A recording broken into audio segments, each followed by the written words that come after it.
Pero Free has just that Protoss death ball that, oh my god, it's being plagued 3 times already, but it's still kicking major butt. Modesty has kept up with the macro, but he has lost several units to that single Protoss death ball that has been reinforced every now and then, but still, looks like it's the same Dark Templar that's been killing defilers. Oh, it just goes down now. But yeah, definitely, Modesty is in a really bad position here. He has to double expand to come back into this game, but he's spending all of his resources on units. And oh, nice play on top of those Hydras, getting at least 4 Hydra kills, which is not bad at all. We have more plague going off on those zealots, but he's not taking advantage of the plagues. Modesty does not have enough Zerglings to really use that plague to its advantage. We see a lot of lurkers in that part of the map, however, between Modesty's natural expansion and third base. He could surely just unburrow those lurkers, put them behind that huge Protoss death ball, and just take it down. It looks like Modesty's expansion is going to be denied yet again, and Free's third base has not been harassed at all. That amount of tanks and zealots nearby, wow. Modesty definitely has to double expand here, but I don't think he has the resources to do so. Free, on the other hand, is just sitting extraordinarily comfortably here with that third base, and we see a lot of overlords coming from Modesty. Could that potentially be a drop? That would be very interesting to see, but I'm not entirely sure, though. That would be just a bit unusual, and it looks like it is going to be a drop on what seems to be Free's third base. A Hydra drop. Oh, Darkstorm going on top of those Hydras, so those cannons are going to be completely ineffective. I don't see any links on the drop, however. There's only 2 links there that just got slaughtered by Zealots, and that was a completely ineffective drop for Modesty. If Modesty had to fill up those overlaps with more links, that drop could have definitely been much more effectively, and could potentially take out that third base from Free, but that was definitely not the case. Yeah, cracklings would have definitely helped that out a lot. I mean, if you're going to throw down Swarm, you kind of want to have units that can maybe attack under Swarm. That sometimes helps a little bit, but it looked like he was hoping that there'd be no forces down there, so he could just pick off buildings with those Hydralisks. And I think you were onto something very important earlier when you're saying that Modesty's using his lurkers extremely defensively, extremely timidly. And you know, if he had just a few lurkers up on that ramp where those zealots are coming down right now, he might have been able to hold off the forces from Free, just because I don't know if Free had enough observers, if those zealots had enough life to really take a triple splash from a group of lurkers. I don't know if they would have survived, and he really could have probably, well, at least he would have had a chance to hold that base. But since he was kind of playing, I don't know, maybe a little timidly, a little fearfully, he feared to maybe lose both of his bases because his natural and his third base would have been at risk if he pulled out too many.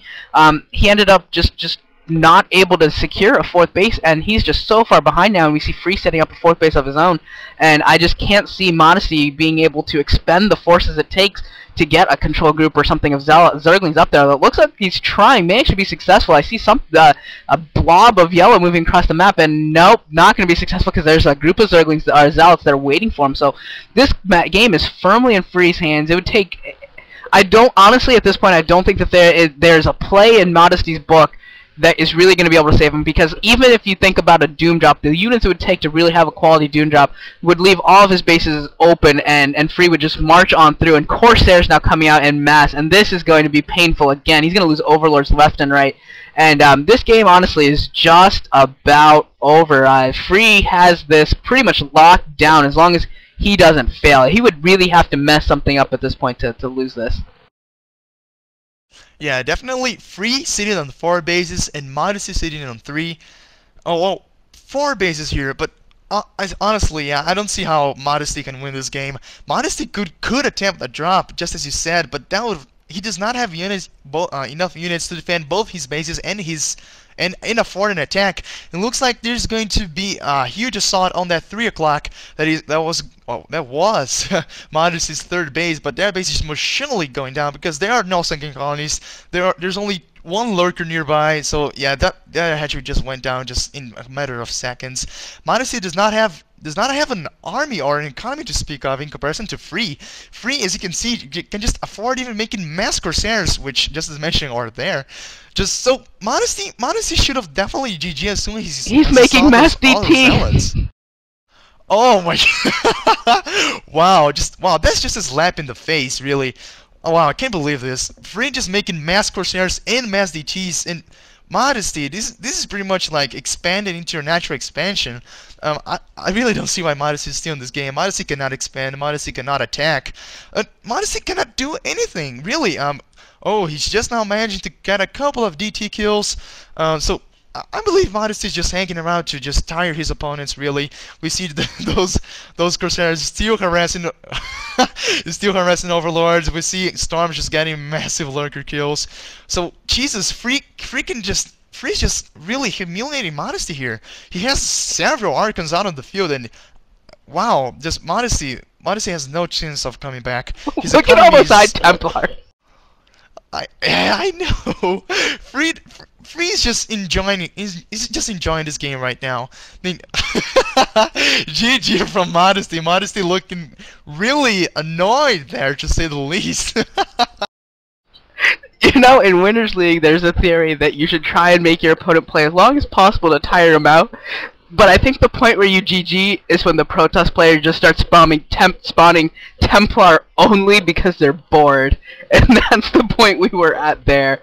And yeah, I just started laughing because you see like one round of DTs followed by another round of High Templars. And I'm pretty sure if that game went on for another 20 seconds, you've seen another like 15 DTs pop out just for fun. Wow, so definitely Modesty doing a good job like in the first part of the game, opening really well, but just afterwards Free just messed up a huge army, and since then Modesty did not do anything. Modesty did a good job at macroing up, but he did not use his units at all. And in the end, I mean, he was still trying to focus, and you know, he was trying to be serious. He was trying to take advantage of his units, but Free just completely stopped him in the late game, really. I mean, if you give it just 5 more minutes into the game, I'm pretty sure Free could have gotten a couple of carriers even, and that would be nothing much Modesty could have done about it. So that would have been hilarious if he had gotten carriers. That would have just made my day. Hey, I have a favor to ask. Anyone who knows what the Woongjin Star blackboard is, that chalkboard, I've seen that a couple times. I want to know what the heck that thing is. Like every time they have a victory, they like peel something off. Like I don't know. Maybe I don't know if that's like their first and second victory, or if I don't know what that is. That board is. But if anyone knows what that board is, please let me know because I'm very curious as to what that is. But anyways, as far as the game goes, we're gonna go on to set 5. The series is tied 2-2. So set 5 coming up. yeah, guys, thanks for watching. This was Goosehead and Deja Vu. GG.